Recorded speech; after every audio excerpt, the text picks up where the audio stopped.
আজকের সভার সভাপতিত্ব করতেছেন মোশাররফ হোসেন, সাবেক পরিবেশক সম্পাদক, জাতীয়তাবাদী স্বেচ্ছাসেবক দল নারায়ণগঞ্জ মহানগর ও বিএনপির অঙ্গ সংগঠনের নেতৃবৃন্দ ভাইয়েরা ও সামনের সাংবাদিক ভাইয়েরা, আসসালামু আলাইকুম।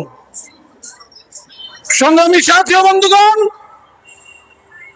আজকে আমরা যার শাহাদাত বার্ষিকীতে উপস্থিত হয়েছি, বহুদলীয় গণতন্ত্রের প্রবক্তা, বাংলাদেশের স্বাধীনতার ঘোষক শহীদ রাষ্ট্রপতি জিয়াউর রহমান সাহেবের শাহাদাত বার্ষিকীতে আমরা আজকে উপস্থিত হয়েছি। জিয়াউর রহমানের আত্মার মাগফিরাত কামনা করছি। প্রিয় সংগ্রামী সাথী ও বন্ধুগণ, আপনারা দেখেছেন খুনি হাসিনার সরকার জিয়াউর রহমানের নাম মুছে দিতে চেয়েছিল। সারা বাংলাদেশে শহীদ জিয়া হলকে মুছে দিতে চেয়েছিল।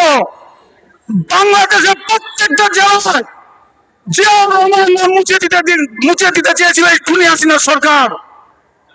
জিয়াউর রহমানের নাম খুনি হাসিনার সরকার যদি মুছে ফেলে, সারা বাংলাদেশের 64 জেলার মানুষের মনের মধ্যে, হৃদয়ের মধ্যে জিয়াউর রহমানের নাম সারা জীবন রয়ে যাবে।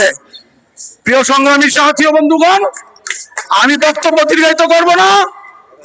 সিনিয়র নেতৃবৃন্দ বক্তব্য রাখবেন এবং আমার বক্তব্য শেষ করলাম। খুদা হাফেজ। বাংলাদেশ জিন্দাবাদ, বাংলাদেশ জাতীয়তাবাদী দল জিন্দাবাদ, তারেক জিয়া জিন্দাবাদ, নারায়ণগঞ্জ মহানগর বিএনপি নেতা আবু আলী সুলতান জিন্দাবাদ। খুদা হাফেজ।